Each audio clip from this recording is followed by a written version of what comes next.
Uh, हा हा sir sir सुरू करायचं का सर? हो चालेल ना, तुम्ही म्हटलं की सुरू करू लगेच. हा हा हा चालतंय. तोपर्यंत मुलं येतात तोपर्यंत आपल्या बाकीचं फॉर्मॅलिटीज होतील सर. हो चालेल. ओके. हा येस सर. करा सर. सतीश सर सुरू करा. Continue. okay.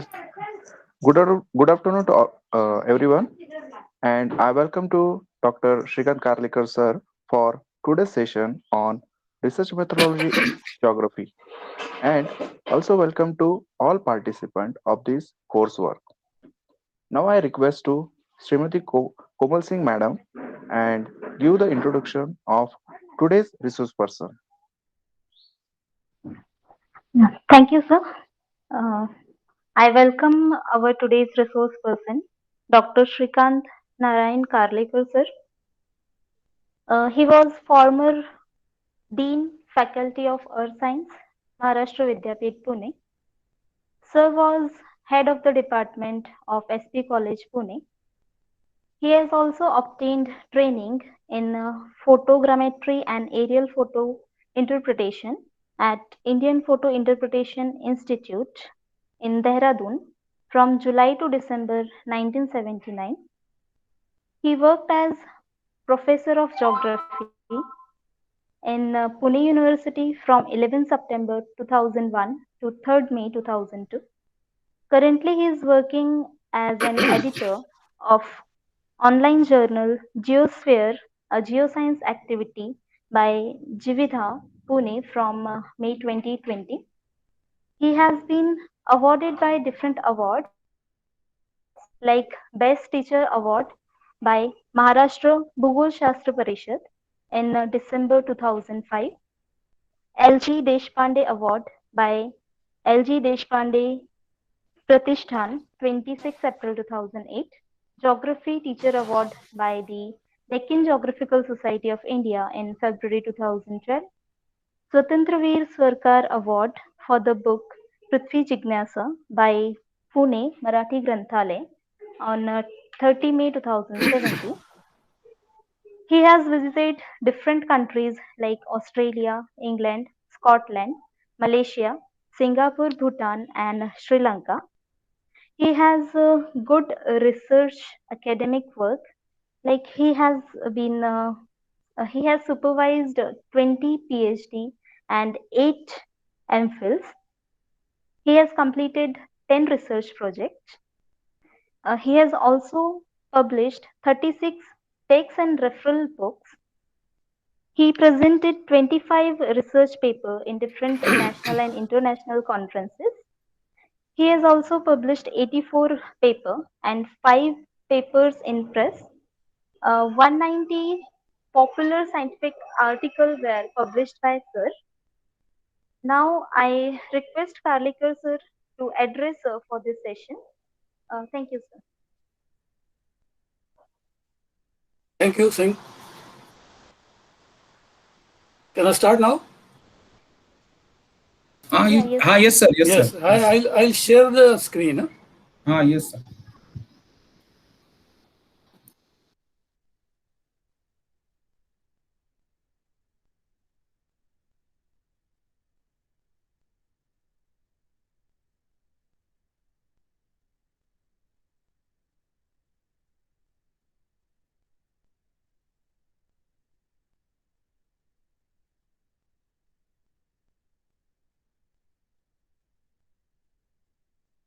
Just a minute, some problem there. Just a minute.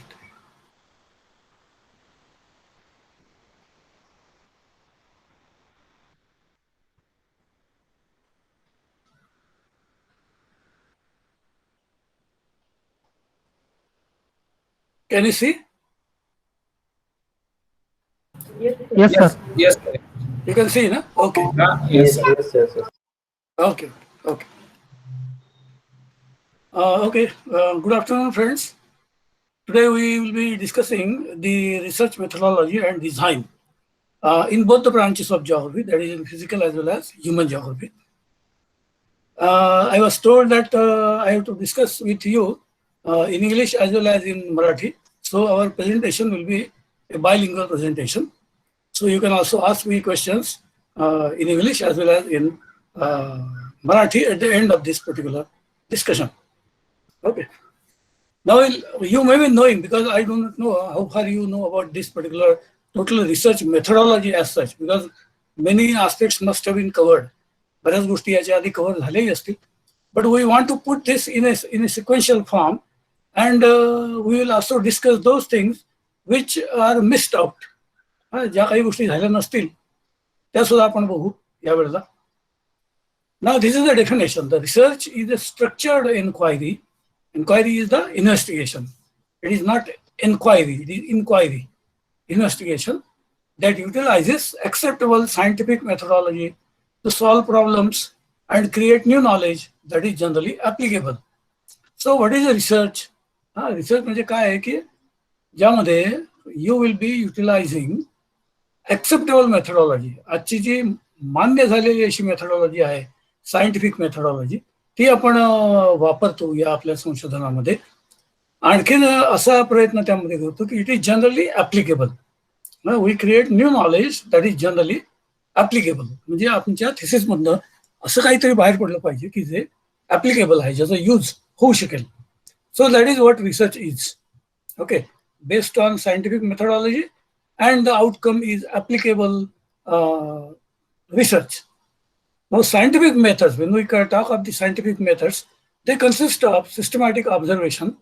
What is exactly a scientific method? शास्त्रीय पद्धत म्हणजे नेमकं काय? तर it consists of scientific observation, classification, and interpretation of data. So these three are main things in the research. Observations पाहिजेत, डेटाचं classification पाहिजे, आणि डेटाचं interpretation पाहिजे. या तीन गोष्टी फार महत्वाच्या आहेत. From the point of view of application, जर मी ऍप्लिकेशनचा विचार केला, there are two broad categories of research. दोन प्रकारचे रिसर्च नॉर्मली असतात. एक प्युअर रिसर्च असतो आणि दुसरा असतो applied research. One type is a pure research, the another type is a applied research. Now what is the difference between these to? You may be knowing that it's very difficult to carry out a pure research. What we do normally is a applied research, and our attempt is normally towards carrying out a applied research. Now, what is pure research? Pure research, it involves developing and testing theories and hypotheses that are intellectually challenging to the researcher. म्हणजे pure research मध्ये आपण नवीन नवीन theories किंवा hypothesis, सिद्धांत हे तयार करण्याचा प्रयत्न करतो, which you know is very very difficult and it is always challenging to the researcher, but may or may not have practical application. म्हणजे त्याला लगेच तुम्ही ऍप्लिकेशनचं म्हणायला गेलात, प्रॅक्टिकल ऍप्लिकेशन काही आहे का, तर you may not be able to give the application, but the contribution is in the form of the theory or a hypothesis. Okay, the application at the present time or in the future. The knowledge produced through pure research is sought in order to add to the existing body of research methods. म्हणजे यातून या research मधनं मला जे काही मिळतं, whatever that I gain from pure research, okay, it should add to the existing body of research methods. आता माहिती असलेल्या ज्या पद्धती आहेत किंवा जो रिसर्च आहे त्याच्यामध्ये त्यांनी काहीतरी कॉन्ट्रीब्युशन केलं पाहिजे, म्हणून त्याला म्हणायचं प्युअर रिसर्च. एक्झाम्पल दिलं एक, for example, how the mountains are created, असं जर टॉपिक असेल, पर्वत कसे तयार होतात, तर त्याला ऍप्लिकेशन फार कमी आहे, लक्षात घ्या. This type of a topic doesn't have much application. Okay, but you can produce different theories and hypothesis under this particular title. So this is known as a pure research. Pure research. Okay, it involves developing and testing theories and hypotheses. And when you come to applied research, it is done to solve specific practical questions for policy formulation, administration, and understanding of a phenomenon. मी एखादा problem solve करण्यासाठी, एखादं policy formulation करण्यासाठी, policy तयार करण्यासाठी, ऍडमिनिस्ट्रेशनसाठी किंवा understanding of A phenomena, एखादी प्रक्रिया समजून घेण्यासाठी जो रिसर्च केला जातो, that is applied. It can be directly applied to some problem, म्हणून तो अप्लाइड आहे.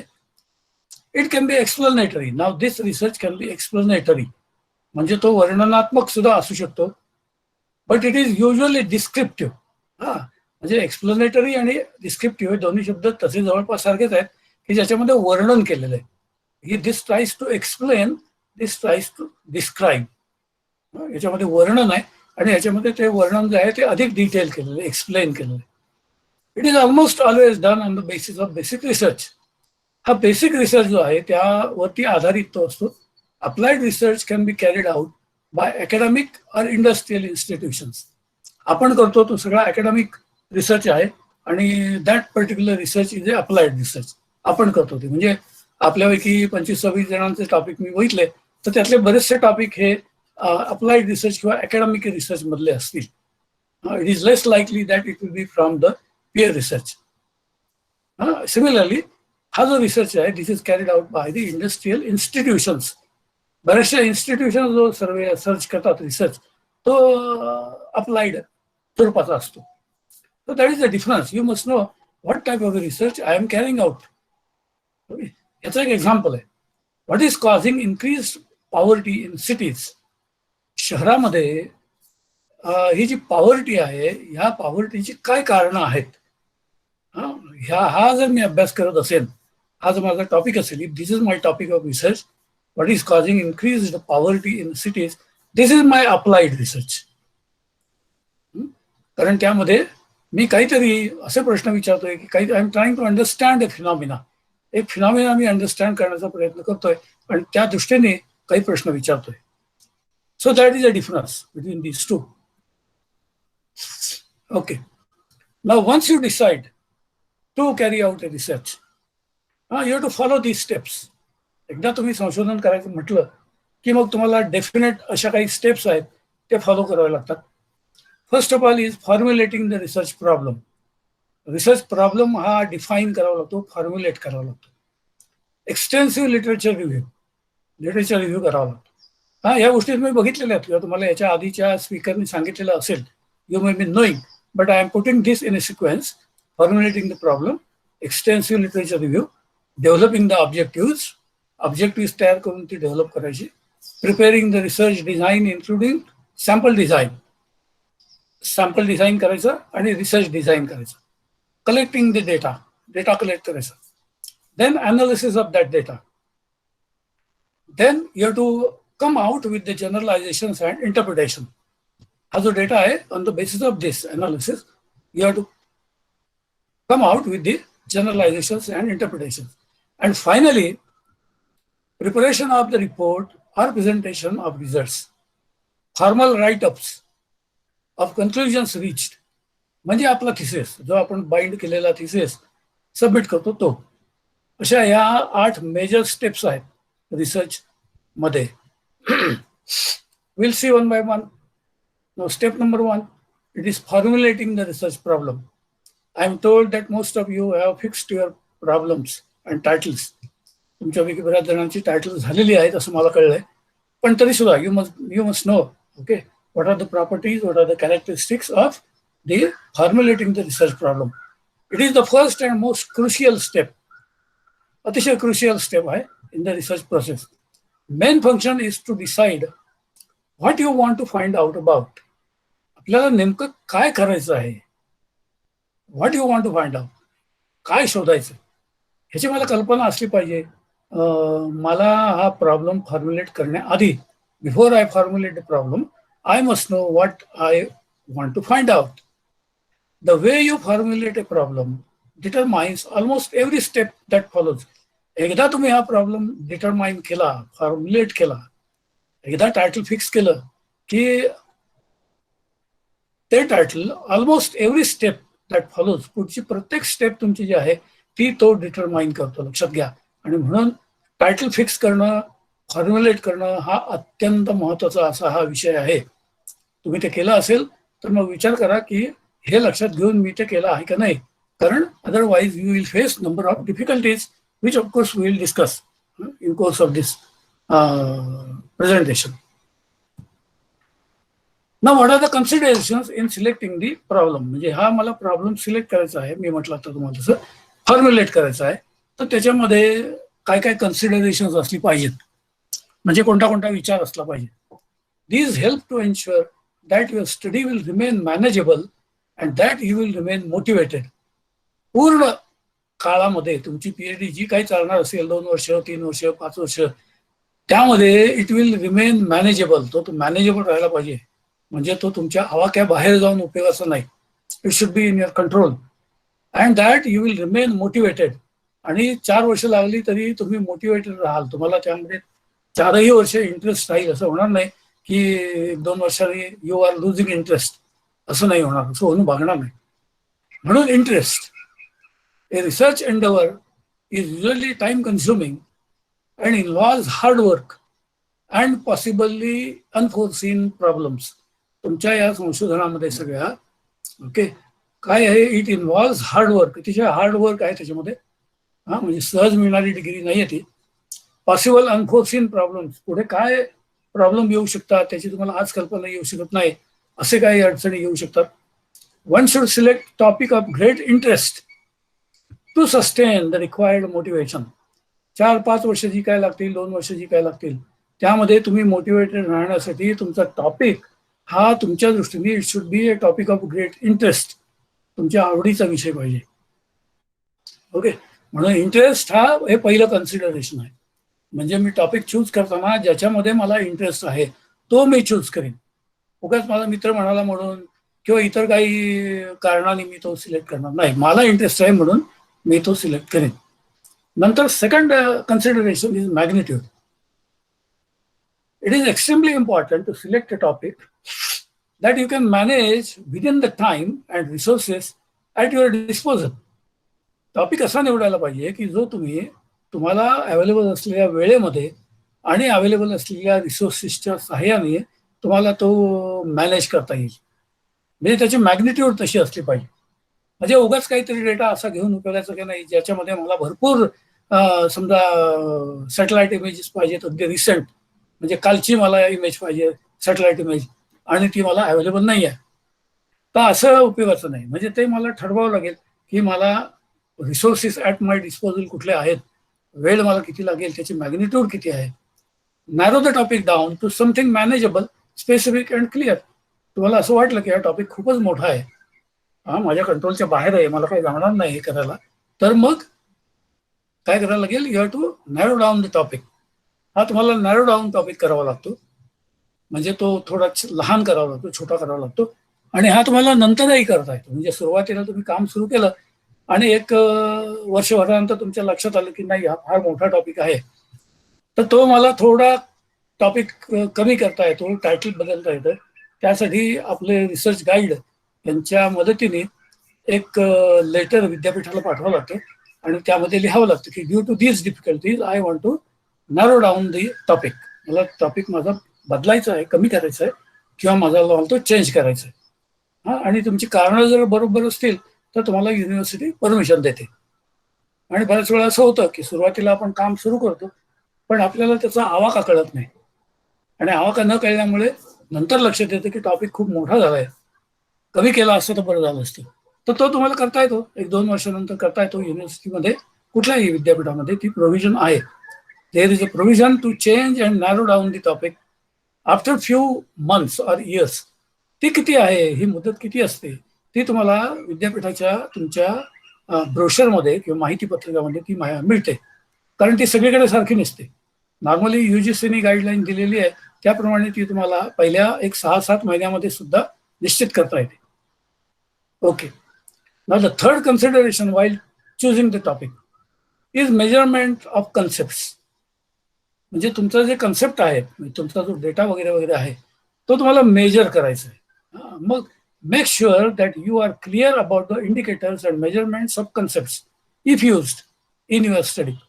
म्हणजे कुठला डेटा घ्यायचा आहे, कुठले इंडिकेटर्स आहेत, डेटा कुठला आहे, कुठला घ्यावा लागेल, तो मला आधी राईट डाऊन करावा लागतो. हे माझे समजा मी लँडस्लाईडचा अभ्यास करत असेल, तर मला काय काय पाहिजे, हाईट अबव मीन सी लेवल पाहिजे, स्लोप पाहिजे, मटेरियलचं स्टडी पाहिजे, टेम्परेचर पाहिजे, प्रेसिपिटेशन पाहिजे, फॉरेस्ट कव्हर पाहिजे. हे माझे सगळे इंडिकेटर्स आहेत किंवा हे माझे व्हेरिएबल्स आहेत. तर याची मला आधी एक यादी करून घ्यावी लागते. आणि हे मी कसं मेजर करणार, हे मी ॲक्च्युअल मेजर करणार म्हणजे कुठल्या फॉर्ममध्ये मेजर करणार, मी ते ऑरिजिनल डेटा म्हणून करणार का मी ते रेशो डेटामध्ये करणार का पर्सेंटेजमध्ये करणार हे मला ठरवून घ्यावं लागतं आधीच. म्हणून हे मेजरमेंट हे ठरवून घ्यावं लागतं, मेजरमेंटचा concept. Next is level of expertise. Make sure that you have adequate level of expertise for the task you are proposing, since you need to do the work yourself. हे काम तुमचं तुम्हालाच करायचं आहे आणि म्हणून त्यातलं जे ॲडिक्वेट लेवल ऑफ एक्सपर्टाइज आहे, त्यातलं जे नॉलेज आहे ते तुम्हाला पाहिजे. म्हणजे मी म्हटलं की मला काय स्क्वेअर टेस्ट करून घ्यायची आहे, तर ती काय स्क्वेअर टेस्ट कुठल्या डेटाला अप्लाय केली जाते, कसा डेटा पाहिजे, मी माझ्या डेटाला ती अप्लाय करू शकेन का नाही, चुकलं तर काय होईल, ह्याबद्दलचं थोडं एक्सपर्टाइज तुमच्याकडे पाहिजे, नॉलेज पाहिजे.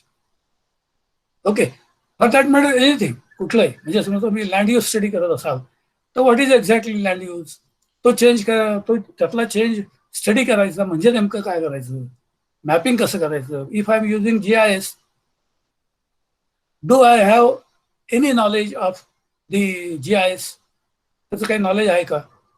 आणि जर मी ते बाहेरून घेतलं, ते मी कारण मी ते स्वतः करावं अशी यातली अपेक्षा आहे, लक्षात घ्या. या सगळ्या कन्सिडरेशनमध्ये ते मी स्वतः करावं असं आहे.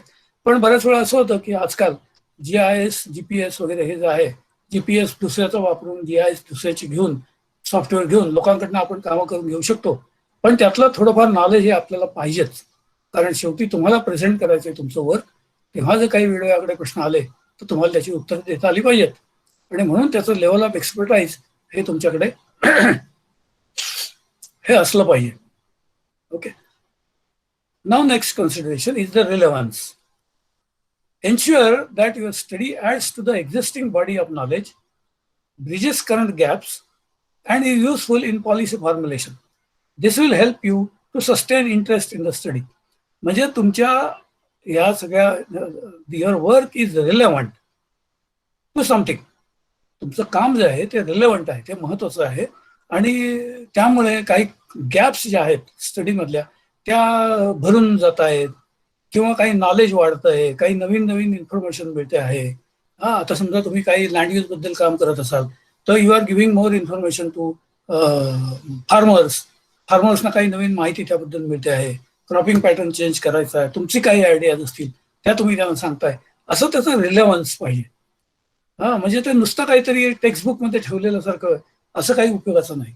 म्हणून त्याचा रिलेव्हन्स हा आधी बघावा लागतो. जेव्हा मी टायटल सिलेक्ट करतो तेव्हाच मला ते बघावं लागतं की how far relevant it is. Okay, I hope you are following. And the next is availability of data. Before finalizing the data, make sure that the data are available. बऱ्याच वेळा असं होतं की आपण अतिशय सुरुवातीच्या घाईच्या काळामध्ये आणि आपण तो टॉपिक फिक्स करून टाकतो, आणि लक्षात घेत नाही आपण की याचा डेटा खरंच मिळणार आहे का नाही, आणि हा डेटा कुठनं मिळेल, मला जो मिळेल डेटा तो सेकंडरी आहे का तो प्रायमरी आहे हे मला काही मिळत नाही. म्हणजे मी त्याचा अभ्यास केलेलाच नसतो, माहिती नसतो मला. त्यामुळे त्याची पण आधी सुरुवातीला आयडिया घ्यावी लागते. नाही तर मग असं होतं की in between you are stuck, मध्येच तुम्ही गोंधळात येता आणि तुमच्या लक्षात येते की oh there is no data on this particular variable. मग तसं होऊन भागत नाही. यासाठी availability of data, this also you have to check. Okay, you are following ना? You can answer me in between. Hello. Yes, sir. You can. Yes, are you following me? No? You are following. Oh, yes, sir. Yes. Yes, sir. Okay. Now, the next is statement of a problem. त्याची काही उदाहरणं तुम्हाला I'll show you some examples also. कशी असावी? The title should be precise and self-explanatory. म्हणजे ते इतकं नेमकं पाहिजे आणि ते इतकं एक्सप्लेनेटरी पाहिजे की ते बघितल्यावर तुम्ही काय करणार याची कल्पना यावी लगेचच. मग ते कन्फ्युजिंग असतं कामा नये, ते गोंधळात टाकणार असतं कामा नये, किंवा ते ऑल इन्क्लुसिव्ह म्हणतात तसं गोंधळात टाकणार की बऱ्याच गोष्टी त्यात आहेत असं असतं कामा नये. It should be very very small, precise. Examples बघा, हे जिओमॉर्फॉलॉजी मधलं एक्झाम्पल आहे म्हणून इथे लिहिले मी geomorphology. Morphology and formation of a river mouth bar at the entrance of Dabhol creek. किती गोष्टी आल्यात बघा टायटलमध्ये. मी काय स्टडी करणार आहे? मी मॉर्फॉलॉजीचा अभ्यास करणार आहे. कशाचा करणार आहे? आधी पहिलं रिव्हर माउथ बार आहे, नदीच्या मुखाशी तयार झालेला हा एक सँड बार आहे, त्याचा अभ्यास आहे. हा कुठला आहे तर हा entrance of a Dabhol creek, Dabhol नावाची खाडी आहे कोकणामध्ये, त्या खाडीच्या एंट्रन्सला आहे. This particular area is at the entrance of this particular creek, Dabhol creek. Okay, and this is a river mouth bar. This much is clear. Okay, कसला अभ्यास करणार हे क्लिअर झालं, तो एरिया कुठला आहे ते क्लिअर झालं. And what I am going to study is this morphology and formation. म्हणजे जर तुम्हाला फायनल डिस्कशनच्या वेळी कोणी हे सोडून प्रश्न विचारला तर यू कॅन से की this is not included in my study. Although I can give you an answer, but my main thrust is on morphology and formation. तो कसा फॉर्म झाला, रिव्हर माउथ बार कसा तयार झाला आणि त्याची मॉर्फॉलॉजी काय आहे, एवढाच माझा विषय आहे. इतकं ते क्लिअर पाहिजे. It should be precise and self explanatory. Okay, this is from geomorphology. If you consider a topic from biogeography, there are many. फक्त तुम्ही तुमचा टॉपिक बघा या कसोटीवर उतरतो का नाही. The riparian and channel vegetation in Kanan river, Maharashtra.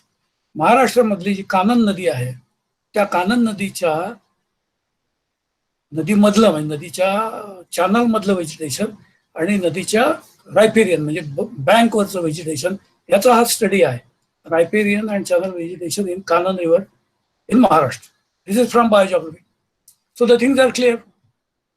This is from settlement geography. The analysis of rural-urban fringe of Jalgaon city.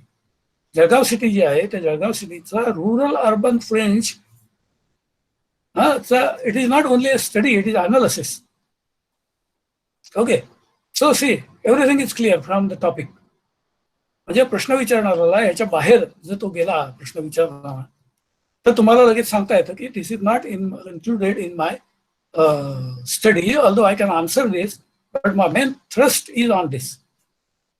म्हणून तुमचं जे टायटल क्लिअर झालेलं आहे किंवा फिक्स झालेलं आहे, तुम्ही जे केलेलं आहे ते याप्रमाणे ह्या कसोट्यांवर उतरतं का नाही बघून घ्या. आणि जर तुम्हाला असं वाटलं की तो बदलावा, थोडा चेंज करावा अजून, हे सगळं बघून की डेटा अवेलेबल आहे का नाही, मला थोडं नॉलेज आहे का नाही, मला एक्सपर्टाईज मिळेल का नाही, असं सगळं बघून तर तुम्ही तो 5-6 महिन्यामध्ये 5-6 महिन्यानंतर तुमचं काम सुरू झाल्यानंतर you can always change it. Okay, नाव next is reviewing the literature. Literature review याच्याबद्दल एखादं सेपरेट लेक्चरही झालं असेल तुमचं. So I will give you in short what are the important things. Essential preliminary task in order to acquaint yourself with the available body of knowledge in your area of interest. तुमचा जो area of interest आहे त्यामध्ये नेमकं किती काम झालेलं आहे आणि कोणी कोणी केलेलं आहे त्याच्याबद्दल अवेलेबल बॉडी ऑफ नॉलेज काय आहे, how much information is available in the topic which you have selected or your area of interest, ते कळण्यासाठी to know this you have to carry out the literature review. म्हणून तो literature review करायचा आहे. म्हणजे आपण कुठे आहोत आणि लोकांनी काय केलंय ते कळावं म्हणून. Literature review is integral part of entire research process and makes valuable contribution to every operational step.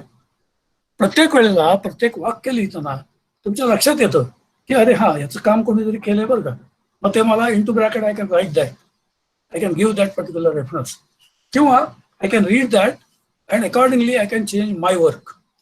माझं वर्क मी त्याप्रमाणे बदलू शकतो. म्हणून लिटरेचर रिव्ह्यू हा इतका इंटिग्रल पार्ट आहे की त्याच्यावरून मला माझ्या थिसिसची सगळी आउटलाईन ही ठरवता येते, चेंज करता येते, अधिक ॲक्युरेट करता येते.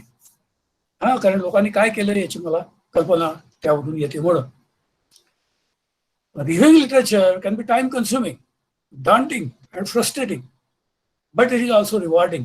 हे लिटरेचर रिव्ह्यू सोपं नाही आहे, हे टाइम कन्झ्युमिंग आहे, खूप वेळ खाणारी प्रोसेस आहे आणि म्हणून ती सगळ्यात आधी केली जाते.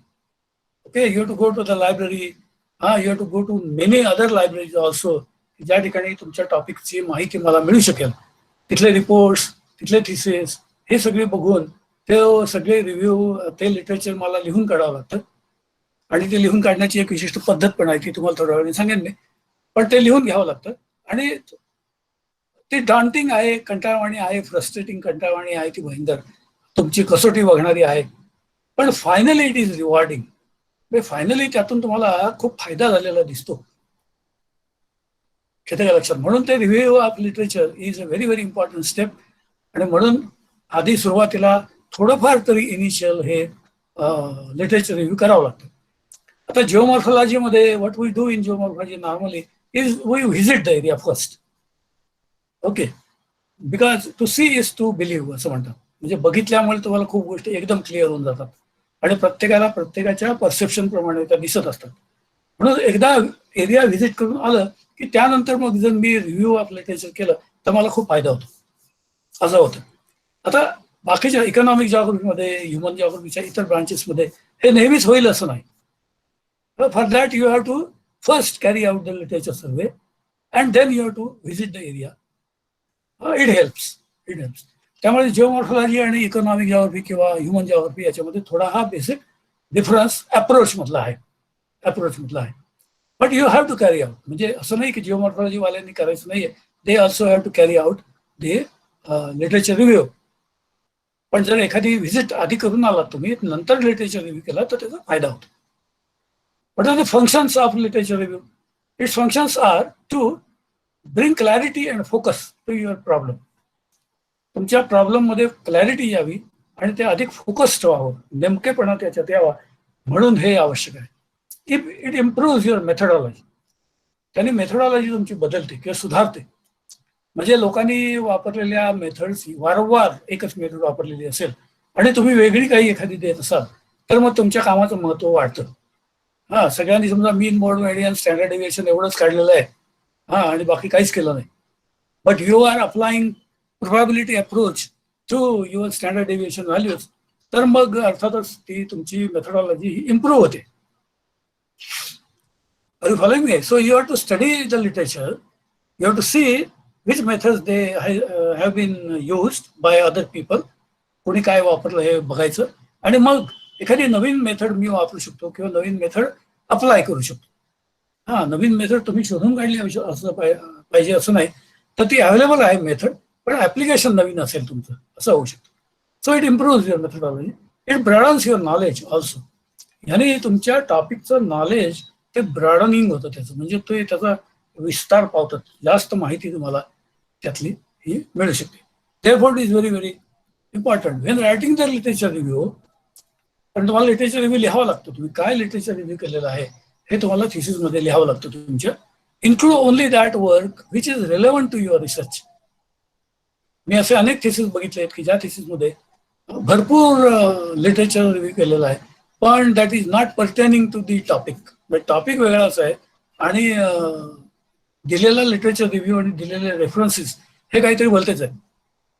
आपल्याला थिसिसचा नुसताच साईज वाढवायचा नसतो, आणि म्हणून रिलेव्हंट टू युअर रिसर्च असं लिटरेचर रिव्ह्यू हा केला पाहिजे. म्हणजे फॉर एक्झाम्पल मगाचं उदाहरण जर मी घेतलं, morphology and formation of bar, तर मी morphology and formation of bar बद्दलच बरीचशी माहिती किंवा लिटरेचर रिव्ह्यू हा गोळा करेन. मग मी इतर काही जिओमॉर्फॉलॉजी मधली माहिती जी मला याच्याशी रिलेव्हंट नाहीये ती मला नसली तरी चालणार आहे. Make sure that you have red, understood, sighted work. तुम्ही जो लिटरेचर रिव्ह्यू करणार आहात त्याच्यामध्ये जो रिव्ह्यू तुम्ही किंवा जे लिटरेचर साईट करताय ते तुम्हाला नेमकं हे फार पाहावं लागतं. नाही तर काय होतं की तुम्ही तो लिहिता रेफरन्स आणि जेव्हा तुमचा असेसमेंटसाठी थिसिस जातो एक्सपर्टकडे, त्यांनी जो वाचलेला असतो आणि बरोबर त्यातले प्रश्न काढून तो म्हणतो की तुम्ही लिहिलंय, वाचलंय म्हणून, पण त्याचा काही वापर तुम्ही केलेला आहे असं दिसत नाही. अशा कॉमेंट्स येतात. मग therefore make sure that you have read and understood. Organise your content according to ideas instead of individual publication. हा जो रिव्ह्यू आहे हा रिव्ह्यू लिहिताना इंडिव्हिज्युअल पब्लिकेशन प्रमाणे तो ऑर्गनाइज करू नये, तो आयडियाज प्रमाणे करावा. म्हणजे आता पुन्हा एकदा मगाचं उदाहरण घेतलं मी, morphology of bar.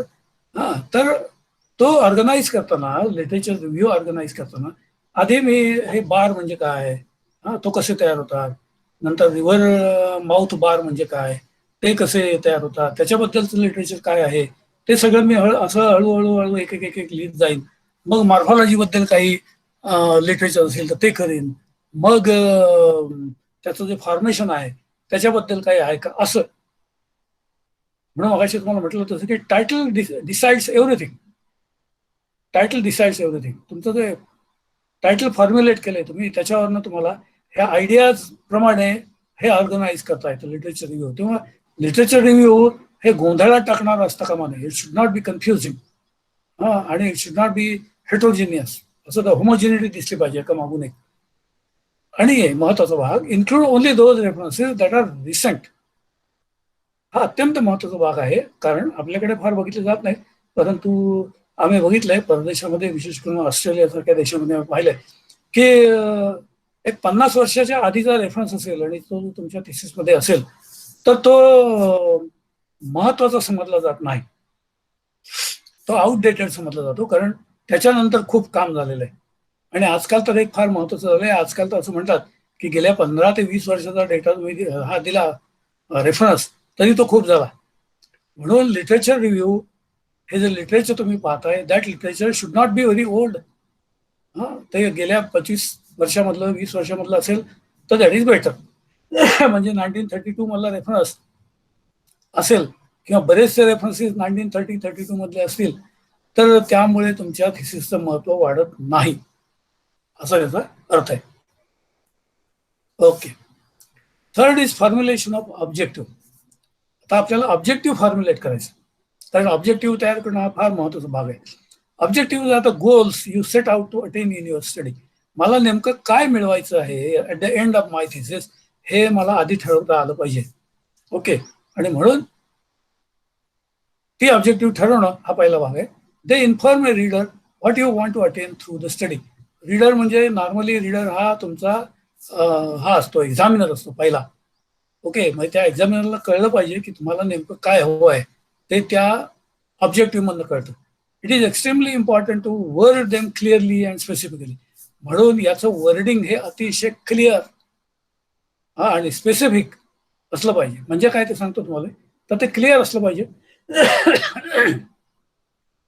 Objective should be listed under 2 headings. ऑब्जेक्टिव्हचे 2 भाग आहेत, मेन ऑब्जेक्टिव्ह ज्याला आपण एम म्हणतो आणि सब ऑब्जेक्टिव्ह. लिहिताना आपण एम्स अँड ऑब्जेक्टिव्ह असं लिहितो. Okay. But aim is basically objective but it is a main objective. म्हणजे सगळी ऑब्जेक्टिव्ह मी 10-12 ऑब्जेक्टिव्ह लिहून काढले तर त्यातलं जे फर्स्ट अँड फॉरमोस्ट जे आहे महत्वाचं, that is your aim. So that can be classified as aim and the remaining are sub objective किंवा objective, aims and objective. Okay. The main objective is an overall statement of the thrust of your body. हे main objective असतं, म्हणजे overall statement of the thrust of your body. It is also a statement of the main associations and relationships that you seek to discover or establish.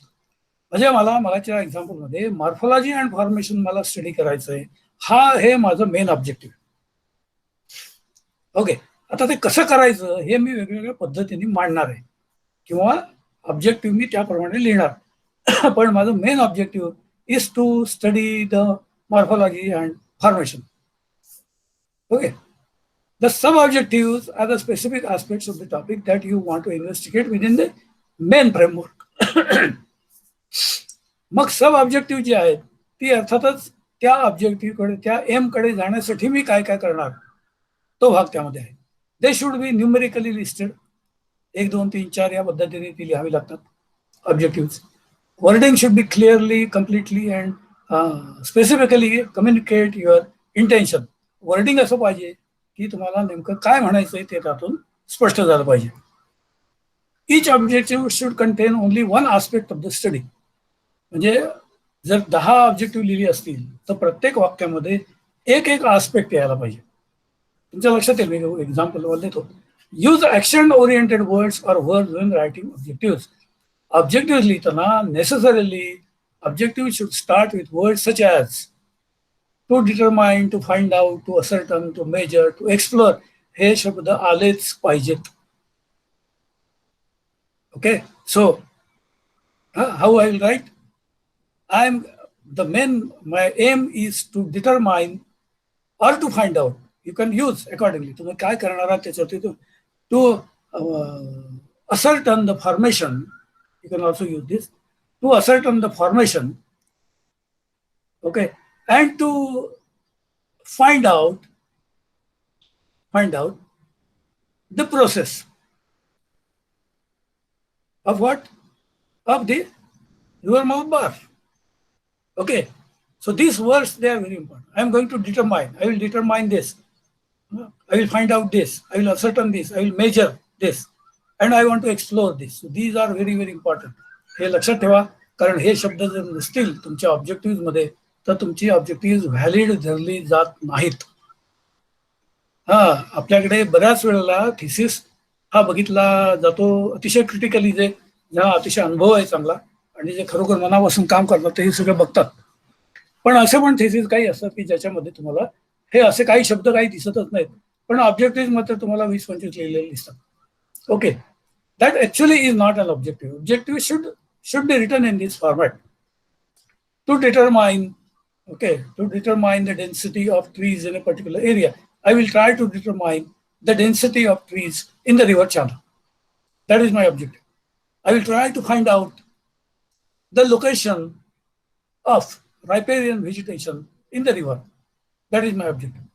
I will try to ascertain whether there is any influence of terrain on the vegetation. I will try to measure, or I will measure the different properties of the trees. What a measure वापरला शब्द. I will explore whatever that I want to explore. So this is very important. आणि मग हे अतिशय objective ही चांगल्या clear शब्दामध्ये लिहावी लागतात. हे लक्षात ठेवा, विसरू नका अजिबात. आता ही ऑब्जेक्टिव्ह जी आहे, from the view point of objective, research can be classified as, तुमची ऑब्जेक्टिव्ह वाचली की तो तुमचा जो हा आहे एक्झामिनर जो आहे त्याला लगेच कळतं की तुमचा थिसिस डिस्क्रिप्टिव्ह आहे का, कोरिलेशनल आहे का, एक्सप्लेनेटरी आहे का, एक्सप्लोरेटरी आहे. तुम्ही काही संशोधन करताय का नुसतं वर्णन करताय का काही सहसंबंध शोधताय, हे त्याच्या लगेच लक्षात येतं. म्हणून त्याचं वर्डिंग हे नीट केलं पाहिजे. Descriptive research attempts to describe systematically a situation, problem, phenomena, service, or program, or provides information about, say, living conditions of a community or describes attitudes towards an issue. म्हणजे डिस्क्रिप्टिव्ह रिसर्च मध्ये normally description करणं हे main M असतं. आणि आपले बरेचसे thesis आणि विशेष करून तुमच्या ह्युमन जिओग्राफी मधले थिसिस हे बरेचसे डिस्क्रिप्टिव्ह आपले असतात आणि ते आपल्याला बदलणं आवश्यक आहे. फार डिस्क्रिप्टिव्ह असून उपयोगाचं नाही. आता ते कोरिलेशनल पण पाहिजेत, ते एक्सप्लोरेटरी पण पाहिजेत. Correlational research attempts to discover or establish the existence of relationship interdependence. जिओमॉर्फॉलॉजीमध्ये तुम्हाला बऱ्याच वेळेला हे दिसतं की कोरिलेशन काय आहे. इकॉनॉमिक जिओग्राफीमध्ये, ॲग्रिकल्चर जिओग्राफीमध्ये, लँड यूज पॅटर्न वगैरे यामध्ये याला प्रचंड महत्व आहे कोरिलेशनल रिसर्च. ओके, म्हणून अकॉर्डिंगली तुम्हाला तुमची ऑब्जेक्टिव्ह ही फ्रेम करावी लागतात. एक्सप्लेनेटरी, काही मध्ये असं असतं की you are to give the explanation of the things, आणि मग एक्सप्लेनेशन देण्यामध्ये तुमचा एखादा चॅप्टर हा जातो. But your thesis becomes explanatory. You can explore also. नवीन नवीन गोष्टी तुम्हाला त्यातून शोधता येतात. Is undertaken to explore an area where little is known, or to investigate the possibilities of undertaking a particular research study. Feasibility study, pilot study, हे जे सगळे आहेत ते आर ऑल एक्सप्लोरेटरी.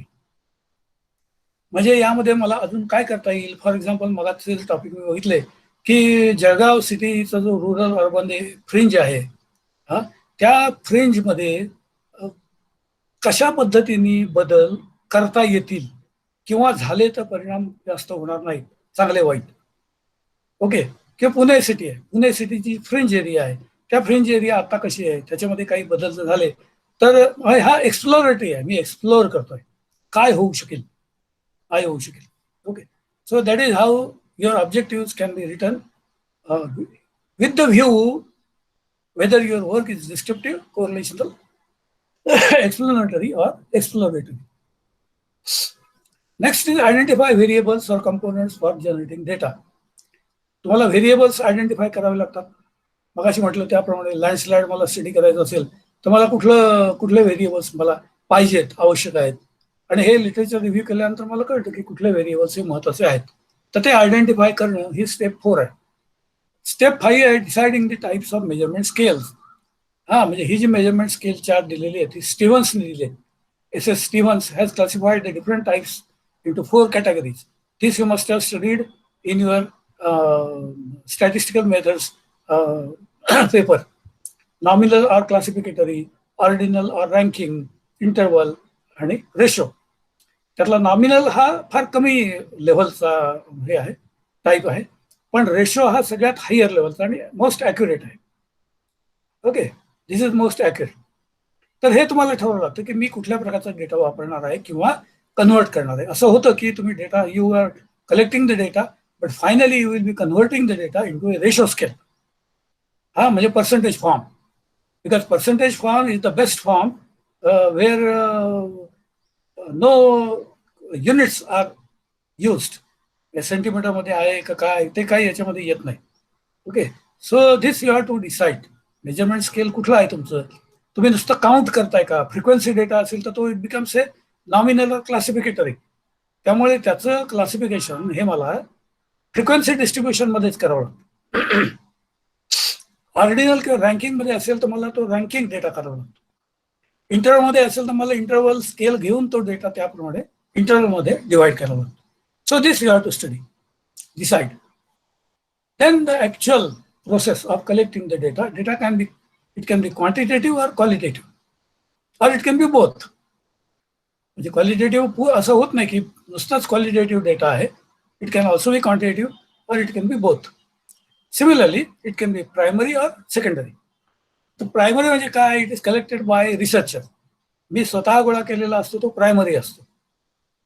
हां, फॉर एक्झाम्पल मी सर्वे कॅरी आउट केला, surveying, actual measurements मी घेतली, हा, तर तो प्रायमरी. फील्ड ऑब्झर्वेशन घेतली मी, प्रायमरी. फील्डमध्ये मॅपिंग केलं तर that map itself is a data source, because that I have prepared in the field. मी स्वतः केला म्हणून तो प्रायमरी. पण सेकंडरी डेटा जो आहे तो पब्लिश रिपोर्ट्स, अवेलेबल रेकॉर्ड्स याच्यामधून घेत आहे. म्हणजे मला गव्हर्नमेंट ऑफिसमध्ये जाऊन हा डेटा मला मिळवता येतो. पण ह्यामध्ये एक नेहमी प्रॉब्लेम असतो की हा डेटा बऱ्यापैकी, प्रायमरी डेटा हा बऱ्यापैकी प्रिसाईज असतो, कारण तो मी गोळा केलेला असतो. The researcher collects that particular information, आणि म्हणून तो चुकीचा असेल तर त्याची जबाबदारी ही पूर्णपणे रिसर्चरची असते. आणि म्हणून तो त्याला करेक्ट करून कसा घ्यायचा हे माहीत असलं पाहिजे. हा डेटा जो आहे सेकंडरी, हा तुम्ही घेतलात आणि हा दुसरीकडनं घेतलेला डेटा आहे, तो जर चुकीचा असेल तर तो करेक्ट करायला काही चान्सेस नाहीत. ओके, आणि म्हणून तो तुम्हाला तसंच घ्यावा लागतो. तो डेटा जर चुकीचा असेल तर तुमचे रिझल्ट चुकू शकतात. हे फार महत्वाचं आहे. So you have to take care while using the secondary data, utmost care. You have to be very sure that this particular data is correct. So normally what is done is, when you collect the data from secondary sources, but you check out this data, confirm whether this is correct. म्हणजे एखाद्या पॉईंटवर जाऊन हा data कितपत बरोबर आहे हे बघून घ्यावं. हा, आणि मग तुम्हाला त्याच्यावरनं कल्पना येते की okay, this is not very wrong. It is going wrong by 1% here and there. Okay, so this you have to remember while collecting the data. This is the process of primary and secondary data collection. This actually I am collecting this particular data on a CCLIF. CCLIF आहे, आणि या CCLIF वरती आम्ही थोडेसे sample गोळा करतो. We are collecting some samples and also measuring the hardness of the rock. This is being done in the field itself. So this is a primary data. Okay, you will not get a secondary data for this because nobody measures these things. उगाच कोणी हे करणार नाही. जर त्याला आवश्यकता असेल तर तो करेल आणि त्याने तो रिपोर्ट केला तर मला तो मिळेल. The data collection in any research, qualitative, quantitative or both, is decided by whether your analysis numerical or descriptive. मी पहिल्यापासून असं जर म्हटलं की माझा डेटा जो आहे थिसिस मधला तो बऱ्यापैकी न्यूमेरिकल आहे, आकडेवारी आहे, तर मग अर्थातच माझं कलेक्शन, डेटा कलेक्शन हे त्याप्रमाणे होईल. जर मी असं ठरवलं की माझा थिसिस हा डिस्क्रिप्टिव्हच आहे, then I will not use much quantitative data. Okay, so that you have to decide first की माझा थिसिस काय आहे, डिस्क्रिप्टिव्ह आहे का तो न्यूमेरिकल आहे. These are the methods of data collection, primary, secondary. प्रायमरीमध्ये ऑब्झर्वेशन येतात, interviewing of people येतं. This is also a primary data collection because you are collecting that data by interviewing people. Questionnaire, तुम्ही प्रश्नावली तयार केली आणि data collect केला तर that is not a secondary information. Remember, that is a primary data.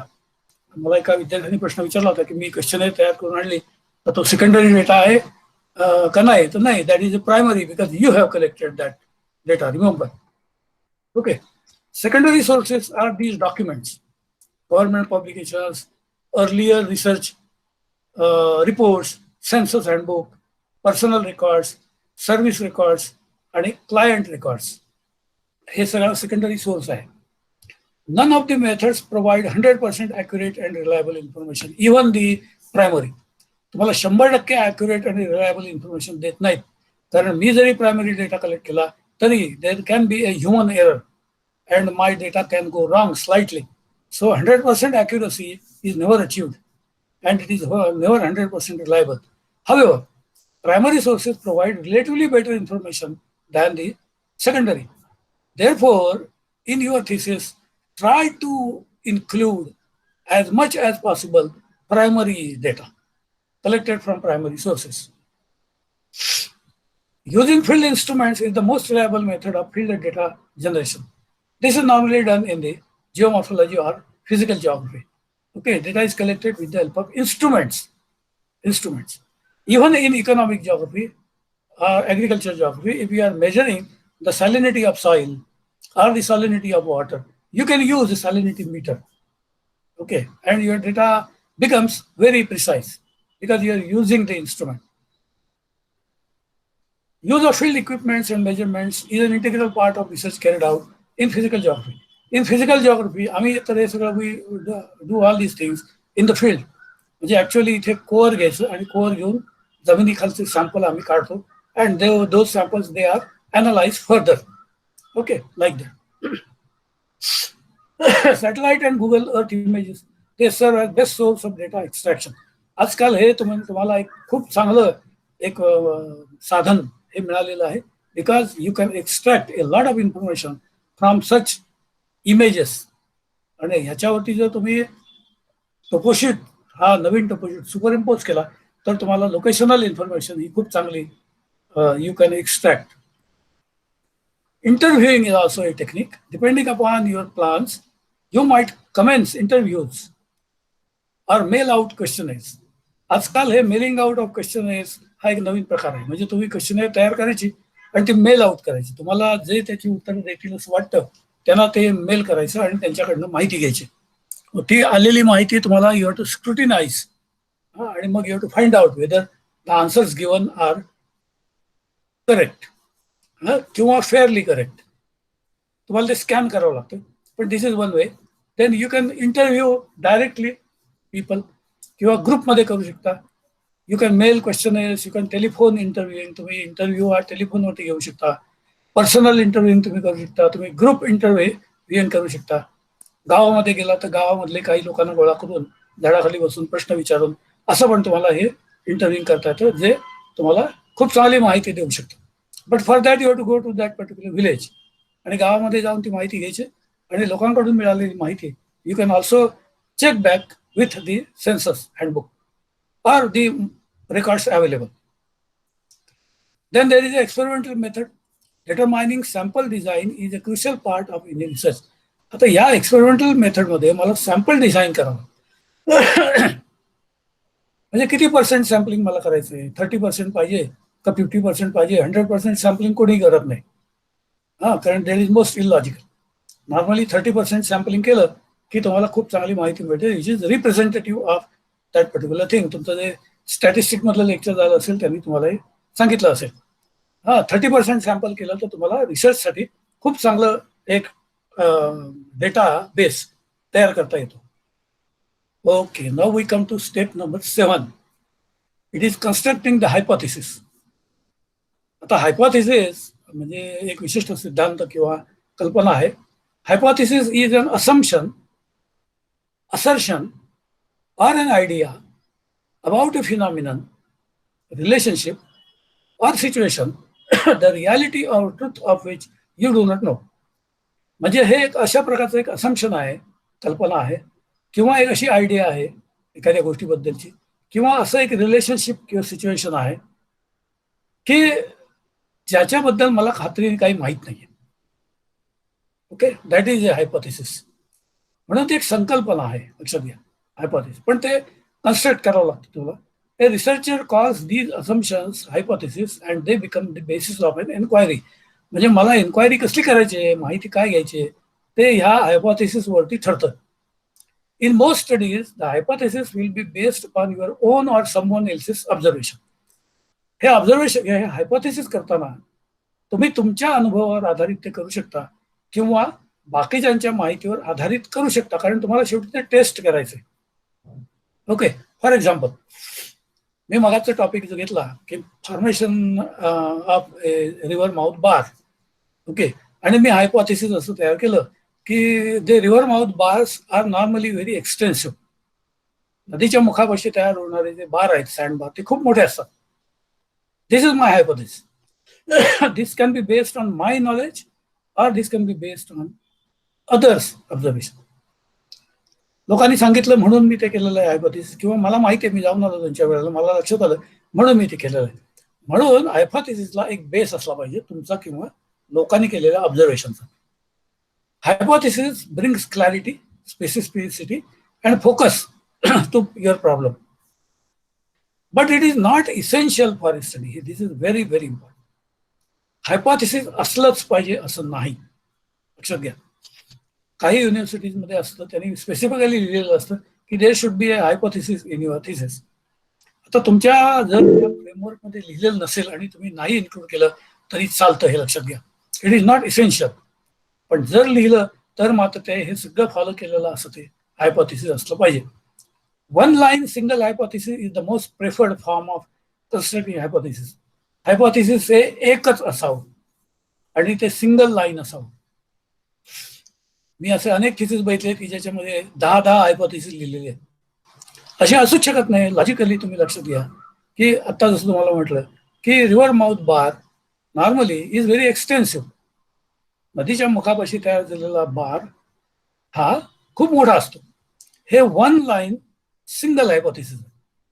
ह्याच्यामध्ये मी आणखीन काही फाटे पडून त्याचे 10 हायपोथेसिस करायचे नाहीयेत. Okay, this is very very important. आणि बऱ्याच वेळेला तुमच्या फायनल असेसमेंटच्या वेळेला किंवा तुम्ही जेव्हा प्रेझेंट करता तेव्हा जर तुमच्या थिसिसमध्ये अशी 2, 4, 5 असतील हायपोथेसिस, तर त्याच्यावरती it is always criticised because it contains more than one hypothesis. Remember always. What are the functions of hypothesis? The formulation of hypothesis provides a study with focus. It tells you what specific aspects of a research problem to investigate. Hypothesis tells you what data to collect and what not to collect. Hypothesis मला कळतं की कुठला data collect करायचा नाही आणि कुठला करायचा. त्याच्यामुळेच त्याला फोकस मिळतो एक स्टडीला. As it provides a focus, the construction of hypothesis enhances objectivity. A hypothesis may enable you to add to the formulation of a theory. आणि हायपोथेसिस वरनं मग तुम्ही थिअरी करू शकता आणि म्हणून your work can be a pure research. It enables you to specifically conclude what is true and what is false. खरं काय, खोटं काय, तुम्ही काय लिहिलेलं आहे, हे सगळं कन्क्लूड करण्यासाठी हायपोथेसिसची खूप मोठी मदत होते. Now come to step number 8, preparing the research design. The preparation of design appropriate for a particular research problem involves consideration of the following. म्हणजे मला रिसर्च डिझाईन करावं लागतं आधी सुरुवातीला, आणि ते डिझाईन जेव्हा मी सबमिट करतो तेव्हाच माझा टॉपिक अप्रूव्ह होतो. आणि याची काळजी सगळेच घेतात असं नाही, इन्क्लुडिंग गाईड सुद्धा हे पाहतोच असं नाही, पण ते पाहणं अतिशय आवश्यक असतं. ह्या जर मी 6 स्टेप्स बघितल्या, सुरुवातीला एक डिझाईन तयार केलं त्याप्रमाणे. Objective of the research study, objective काय आहेत clearly, and the first objective is the aim. आता तुम्हाला सांगितलं त्याप्रमाणे. Method of data collection to be adopted. कुठल्या मेथड्स तुम्ही वापरणार डेटा कलेक्शनसाठी, अनालिसिससाठी नाही, डेटा कलेक्शनसाठी. म्हणजे you will go to the field, there you will carry out the survey किंवा लँड लेव्हलिंग किंवा क्वाड्रॅट सॅम्पलिंग. म्हणजे काय करणार, काय एक्झॅक्ट डेटा कलेक्शन कसं करणार. फील्डमध्ये गेला तर क्वेश्चनर घेऊन जाणार तुम्ही, हे तिथे लिहिलेलं असलं पाहिजे. तुमचे डेटा सोर्सेस काय आहेत, म्हणजे you are using toposheet, you are using satellite image, you are using what you can say Google image, हे सगळं तिथे लिहिलेलं असलं पाहिजे. City survey, maps, everything, data sources. किंवा स्टॅटिस्टिकल डिपार्टमेंटकडनं स्टॅटिस्टिकल डेटा मिळवला तर that I can include here. Then tool for data collection. हे जे डेटा कलेक्शन मी केलंय त्याचं टूल काय आहे, कशा पद्धतीने मी ते गोळा केलं हे पण लिहावं लागतं. Then data analysis. अनालाइज कसं केलं, क्वालिटेटिव्ह क्वांटिटेटिव्ह, म्हणजे स्टॅटिस्टिकल मेथड्स वापरल्या तर कुठल्या वापरल्या. Okay, I will come to it after some time. And then report writing. Final report writing जे आहे ते सुद्धा. So these are 6 items which should be included in the research design. Then step number 9, this is the step before last, processing and analyzing data. Data process करायचा आणि analyze करायचं. I will not go into these details because this depends on your topic. तुम्ही कसं processing करायचं त्याचं, स्पॅशियल data असेल तर कसा प्रोसेस करायचा, अनालाइज कसं करायचं, whether you will use GPS, GIS, okay, other techniques, and how you will analyze, आणि maps कसे करणार हे सगळं. That is step number 9. Use various relevant techniques and methods to process and analyze the data collected. Relevant techniques वापरा, जी तुमच्या डेटासाठी उपयुक्त आहेत अशीच वापरा, उगाच काहीतरी वापरू नका. हा महत्वाचा भाग आहे. And step 10 is final. Thesis writing, taking utmost care that there is no plagiarism of any kind. कुठल्याही प्रकारचं प्लॅगरिझम येणार नाही अशा पद्धतीने तो लिहा. What is plagiarism? Is presenting someone else's work or ideas as your own. म्हणजे दुसऱ्या कोणाच्या तरी आयडिया किंवा त्याचं वर्क हे माझं म्हणून प्रेझेंट करणं म्हणजे plagiarism. With or without their consent. त्यांचा जर कन्सेंट घेतला आणि इंटू ब्रॅकेट त्यांचं नाव लिहिलं with the permission of so and so, तर that is not a plagiarism. Remember, by incorporating it into your work without full acknowledgement. Acknowledgement न देणं म्हणजे सुद्धा प्लॅगियरिझम आहे. All published and unpublished material, whether in manuscript, printed or electronic form, is covered under this definition. Hey, all published, unpublished material has to be acknowledged. If it is not acknowledged, then there is a plagiarism. So you have to take utmost care that there is no plagiarism involved in your writing of it. That is step number 10. Okay, so these are in short the major steps. Now what should be the sequence of pages in your thesis? Okay, because the final form is very, very important. And it should always have this particular format. Title page, title page, contents, list of illustrations, list of tables, illustration is a diagram, list of diagrams, illustration, list of tables, list of photoplates, then abstract. Now some universities, they specifically mention that abstract should be included. But abstract is very essential, necessary, because this is a gist and it gives you exactly what you have done in the following pages. Introduction, previous work, literature review, methodology. Then regarding study area, this is only regarding study area, properties of study area, and the characteristics of study area. Then you have to arrange the text in chapters. According to your necessity, you can arrange this particular text in 3, 4, 5 chapters. In some universities nowadays, they tell you that you have to submit only in 5 chapters, which is actually not correct, because this particular extent and the number of chapters will change according to the nature of your topic. So you can arrange your text in chapters. Then conclusion, then bibliography or references. Sometimes people don't say it is conclusion, they say it is summary and observations. But for a thesis, there has to be a conclusion. So conclusion is a must. Then bibliography are references. When you are using those references which you have actually seen, जे तुम्ही प्रत्यक्ष लायब्ररीमध्ये जाऊन बघितलेत, वाचलेत, असे जे reports आहेत, that is a reference. And there is a difference. This is a bibliography. हा संदर्भ यादी आहे, संदर्भ यादी, bibliography. This you have not seen. It is referred by someone else, and you know that this type of a reference is there. Okay, or it is taken from some other book. So it is better to give everything under bibliography instead of giving under references, because reference is that which you actually have seen. हा तुम्ही लिहिलेला. हे पण लक्षात ठेवा. खूप जणांना माहिती नसतं आणि म्हणून रेफरन्सेसवर लिहिलेले असतात आणि खाली सगळी दुसरीच माहिती म्हणजे बिब्लिओग्राफी स्टाईल लिहिलेली असते, तसं नाही. And now it is in modern days you can also add webliography, all the material that you collect from the web. Okay, so webliography. So these are 14 pages in a sequence. Now these are references. References to be written in a particular format.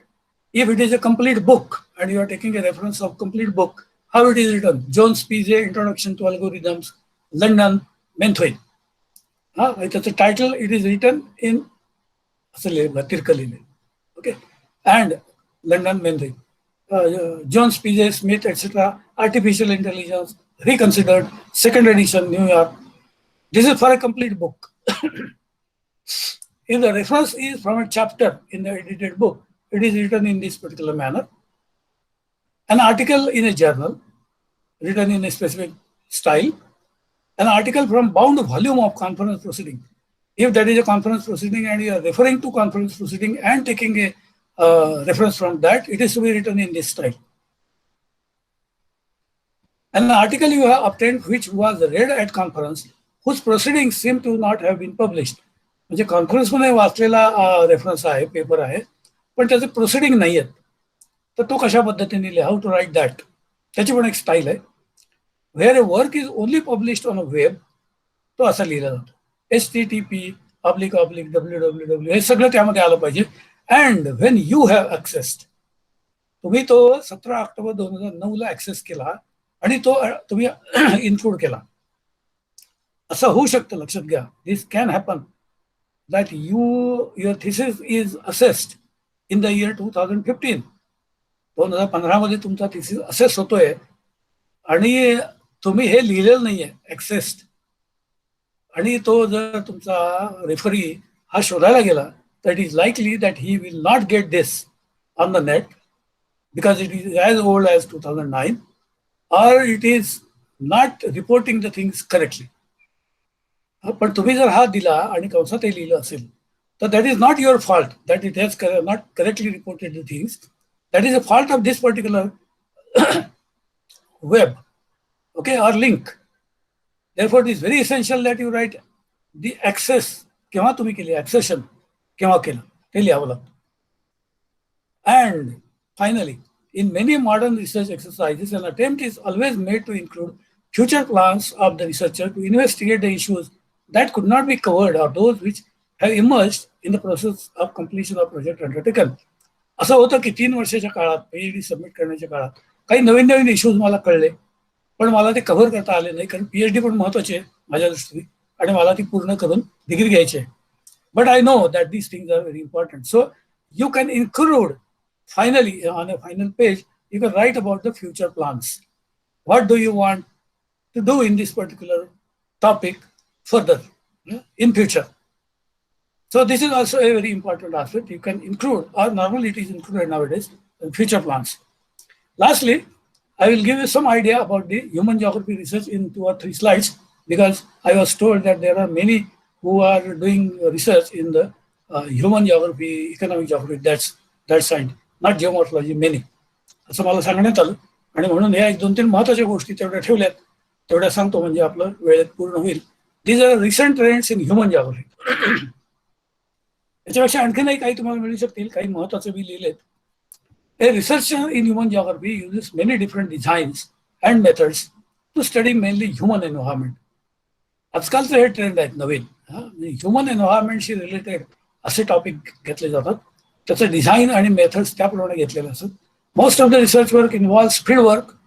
जिओमॉर्फॉलॉजी प्रमाणे field वर्कलाही महत्व आता यायला लागलं human जिओग्राफीमध्ये. Design to depict the characteristics of human environment as fully as possible. म्हणजे actually you go there, you collect the information in the field. Maybe it is for human geography topic, but you go to the field and collect the information from the field, from the local people.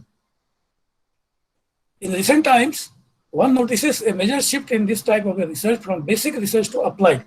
Applied कडे हा research जास्त झुकायला लागला आता असं दिसतं.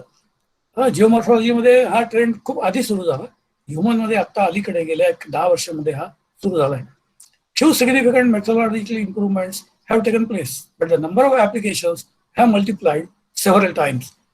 भरपूर applications आता तुम्हाला कव्हर करता येऊ लागले.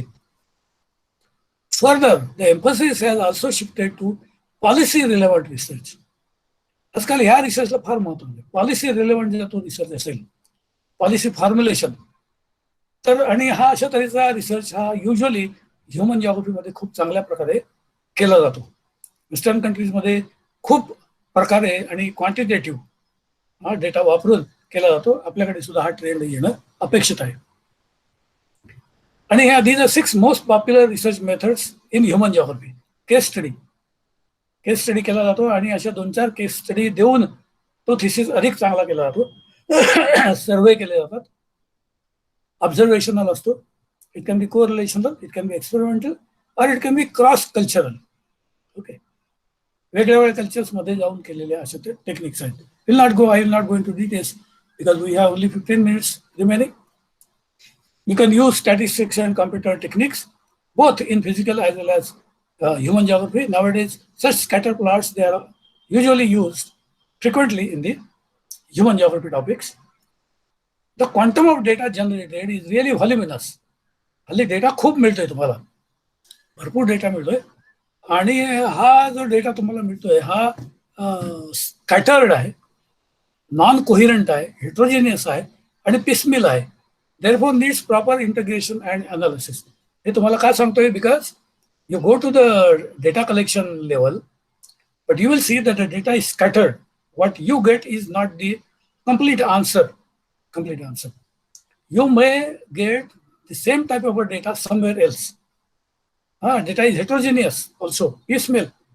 म्हणून डेटा तुम्हाला मिळाला तो पूर्ण आहे असं नाही, अनेक ठिकाणी वेगवेगळा डेटा असू शकतो. आणि म्हणून that can create a problem at the time of the final viva. तुमच्या एक्झामिनरनी दुसरीकडे एखादा डेटा बघितलेला असतो जो तुम्ही बघितलेला नसतो. And your conclusions are on the basis of the data which you have seen. Okay, म्हणून हा एक डेटाचा सध्याचा नवीन ट्रेंड हा लक्षात घ्यावा लागतो तुम्हाला.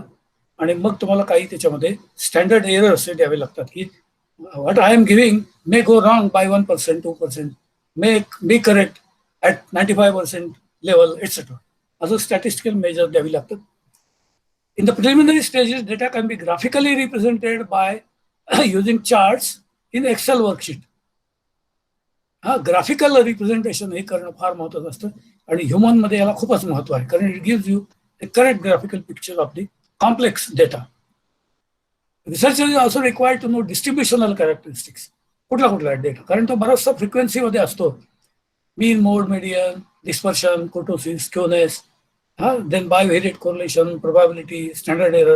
I will not go into details because probably you must have, somebody must have covered all these in the lecture. Excel worksheet तुम्ही वापरू शकता. Those who do not wish to use readily available softwares किंवा ज्यांना माहीत नाही ती software कशी वापरायची, त्यांना एक्सेल खूप चांगला वापरतात. एक्सेल एकदा समजावून घ्यावा कोणाकडनं तरी, कारण एक्सेलमध्ये भरपूर डेटा फंक्शन्स आहेत which you can use. Engineering functions आहेत, मॅथमॅटिक्स, ट्रिग्नोमेट्री फंक्शन्स आहेत. Physical geography people definitely can use these statistical and mathematical functions. Similarly, many multivariate techniques, they are there, statistical and mathematical. You can use these. अशी techniques आहेत. I will run through all these. Time series analysis. Time series फार महत्वाचं आहे. Harmonic, discriminant, trend surface, cluster, Markov chain. Okay, तर प्रत्येक technique जे आहे ते वेगळं स्वतंत्र तुम्हाला शिकवलं पाहिजे. Techniques time series and harmonic they are use to remove noise. डेटामध्ये जो नॉईज असतो, म्हणजे बराच वर खाली डेटा असतो, तो कमी करण्यासाठी टाइम सिरीज ही बरीच वापरली जाते टू रिमूव्ह द नॉईज. आणि मग असा डेटा खूप असतो, climatic data, sea level data, tidal fluctuation, urban growth, हा सगळा डेटा स्मूथ करता येतो. डिस्क्रिमिनेशन काढता येतं डेटामधलं. Trend surface you can use, principal component, factor analysis, आणि मग प्लॉट करता येतो. You can plot all that information and results of analysis. Component factors you can plot like this map. Okay, and last 2 slides. In addition to all the features described earlier, हे सगळे सांगितलं मी, त्याच्यापेक्षा जास्त a shift in the research methods can even be noted from quality of research to quality of final product. हल्ली बराचसा जो आपल्याला thrust दिसतो विद्यार्थ्यांचा, तो क्वालिटीपेक्षा म्हणजे रिसर्चच्या क्वालिटीपेक्षा फायनल प्रॉडक्टच्या क्वालिटीकडे जास्त थ्रस्ट असतो.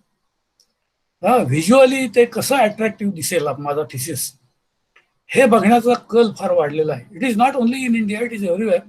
It is not important whether the graphics refers to poverty, droughts, or to see what is measured on X axis, what on Y axis. म्हणजे मी एक्स ॲक्सिस वाय ॲक्सिस बरोबर घेतोय का नाही हे बघितलं जात नाही.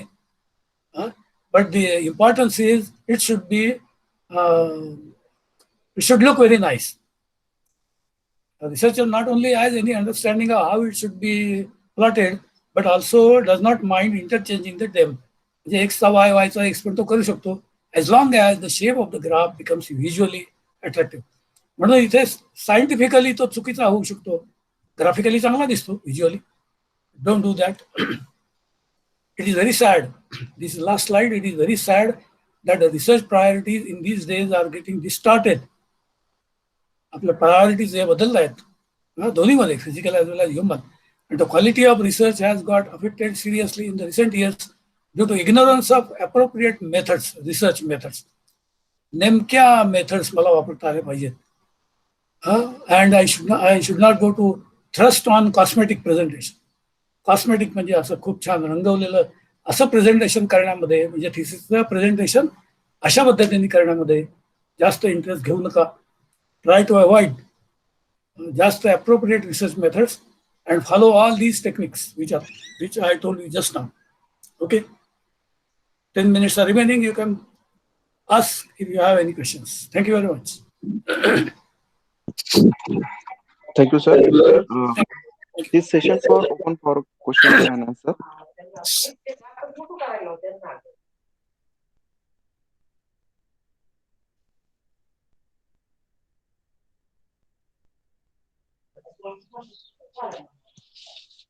Ask the question.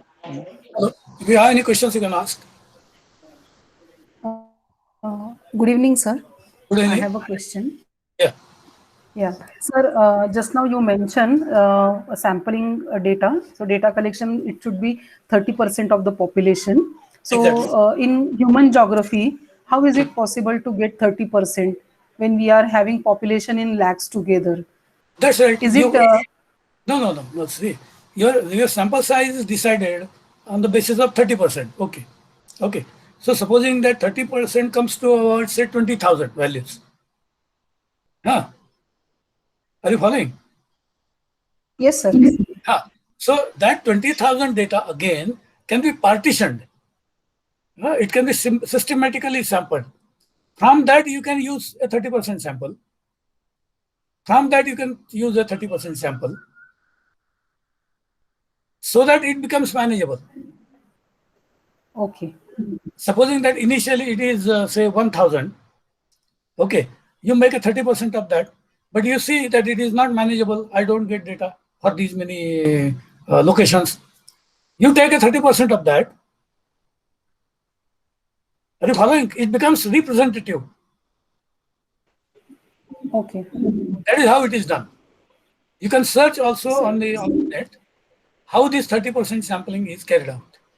Okay. Okay, sir. Okay. So I need to mention it in I need to give explanation for this. In methodology, you have to write. In methodology, you have to write that initially the data was sampled at 30% level, and then sequentially it was again sampled 30%, so that it becomes manageable. You have to mention that. You have to explain that in your methodology. Okay. Thank you very much, sir. Yeah. Any other question? You can also ask in Marathi, no problem. Good afternoon, sir. Lalit here. Yeah, please. So thank you for delivering such a good lecture today. It has always been a pleasure to listen you. आज खरं वेळ मिळाला तर एक विचारायचं होतं sir. That you have been an expert and a referee in various PhD Yes. Viva. Yes. So when researcher nowadays website and internet material is available a lot. Yes. So yes. while representing this, what according to you as an expert, geography expert, do you really think that the data which has been collected from internet has any liability or reliability? How do you think in It has been, what is and your view? it has been confirmed that about 60 to 70% articles, they give you fairly good data, not exact, but fairly good. Okay, but you have to confirm it. You yourself have to confirm it from the field. For some places, म्हणजे कुठल्या तरी एखाद्या भागामध्ये जाऊन त्यांनी दिलेला data कितपत योग्य आहे हे थोडंसं बघावं लागतं आणि त्याचा एरर मार्जिन किती आहे हे बघावं लागतं. फॉर एक्झाम्पल की समजा तुम्हाला असं रिपोर्ट झालेलं आहे की एखाद्या क्रीकमध्ये ॲव्हरेज सॅलिनिटी इज अबाउट 38/1000 असं लिहिलं असेल. But you are not sure, किंवा ती व्हॅल्यू जी आहे 38% सॅलिनिटीची व्हॅल्यू ही त्या वेबसाईटवरती दिलेली ही जुनी आहे, 2009 मधली आहे, 2010 मधली आहे. आणि आज सिनेरिओ असं बदलला आहे की ती सॅलिनिटी जी आहे ती salinity that has increase, that has gone to 39%. अरे फॉलो मी? तर ते तुम्हाला तिथे जाऊन कन्फर्म करावी लागते. आणि तुम्हाला हे नेहमी लिहावं लागतं की तुम्ही आता जसं सांगितलं की वेबसाईट जर तुम्ही एखादी बघितली, लिंक बघितली, तर into bracket you have to write, you have to access, you have access this particular web on this particular day. तुम्ही केव्हा बघितली, म्हणजे त्यावेळेचं ते महत्व ते किती योग्य आहे, बरोबर आहे, चूक आहे, त्याची तुमच्यावर रिस्पॉन्सिबिलिटी नसते. असं असून सुद्धा तुम्ही जर डेटा तो वापरला असेल आणि तो जर डेटा चुकीचा आहे असं लक्षात आलं, तर मग you are also responsible, because without confirming you are using it. Okay sir, actually कसं झालंय, होतं ना असं? अच्छा. येस, कारण सेडिमेंट साइजेस वगैरे रेवदंडा क्रीकला ज्या वेळेला आम्ही फील्ड वर्क केलं त्यावेळेला तिथलं sediment sizes they were totally different from what I have learned from various research papers which have marked that proportion. There are two reasons that may have changed, although it is not possible because the sediment size doesn't change so rapidly. So that is one reason it must have changed, that particular phenomenon, or it was reported wrong. These are two reasons. आणि असं झालेलं आहे, आम्ही बघितलं पण नाही, confirm पण केलेलं आहे, चुकतं बऱ्याच वेळेला. त्यामुळे तो रिसर्च जो हा आहे रेफरन्स तुम्ही जो म्हणताय ना, तो as it is you don't accept it. बरोबर. So it is according to you it is better that give information about that. You confirm it, cite the information. And you give the exact what you can say, त्याचा कुठला reference आहे तो exact द्या तिथे तुम्ही, आणि केव्हाचा आहे, तुम्ही केव्हा बघितला तो पण द्या.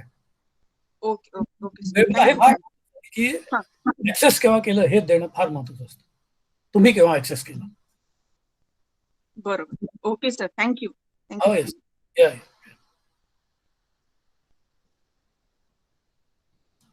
Any other?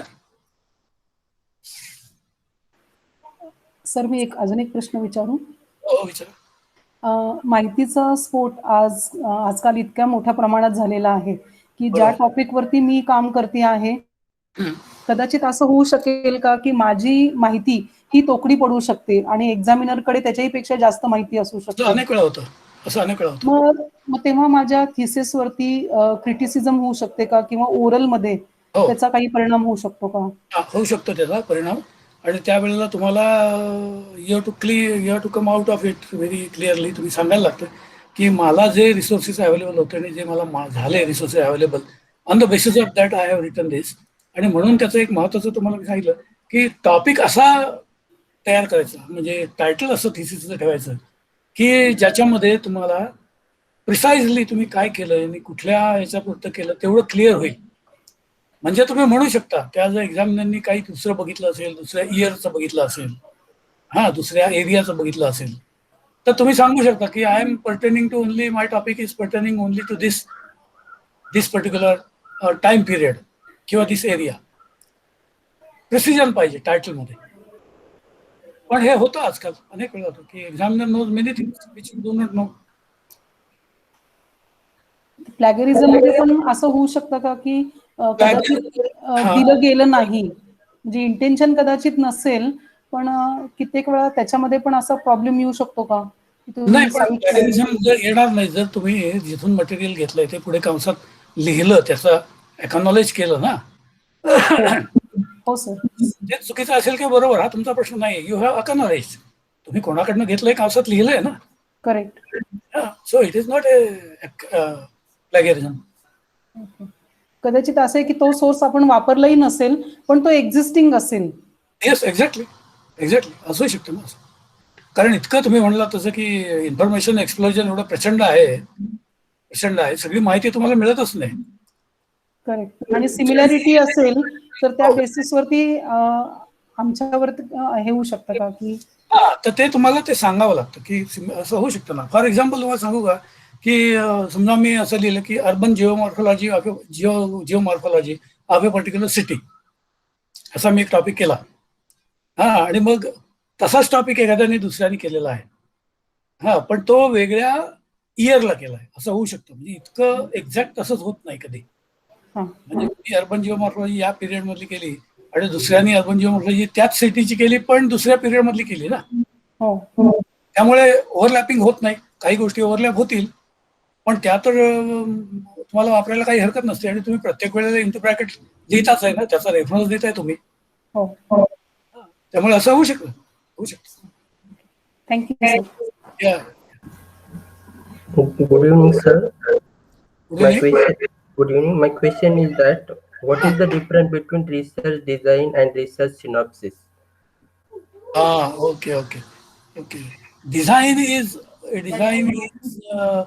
the outline of your research work, which you propose to carry out. Design is given first, before you complete your thesis. That is the design. I will write this. It will include so many chapters. It will include this particular methodology. And synopsis will consist of all that you have done in short, in brief. It is final, no, sir?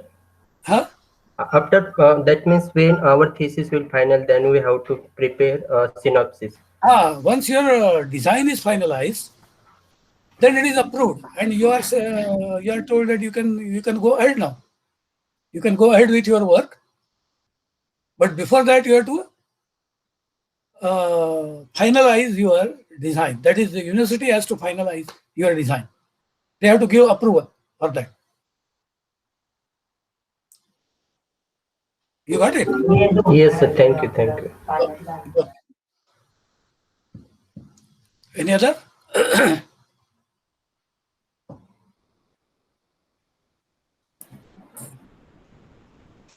Okay. Thank you, sir. Okay. I think Kishore sir, naik. One. Yes. Yes, sir. Please continue. कोणी विचारलंय? Yes, sir. Thank you, sir. May I request to Srimati Vidya Mohite madam to give the vote of thanks. Okay, sir. Good evening, one and all. It's my pleasure to propose vote of thanks. Good evening, madam. Good evening. Good evening. Yes. Sorry for that. I will send you this one. Yes. May I audible? Yes, madam. Yes, Yes, Within 2 minutes we will start. That session will finish. All participants are joined, and we will start within 2 minutes. Yes, madam. Okay.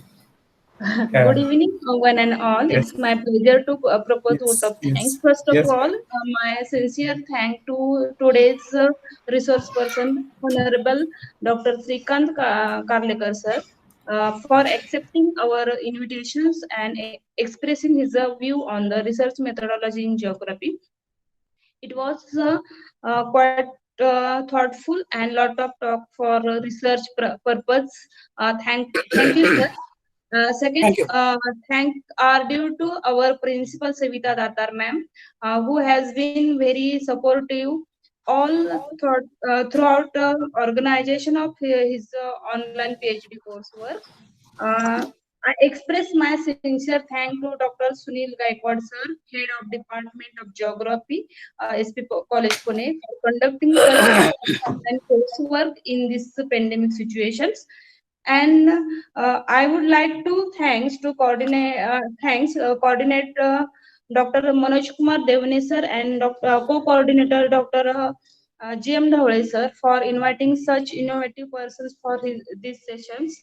And last but not least, I am grateful, thank to all the participants for joining visual meeting and being a part of online PhD.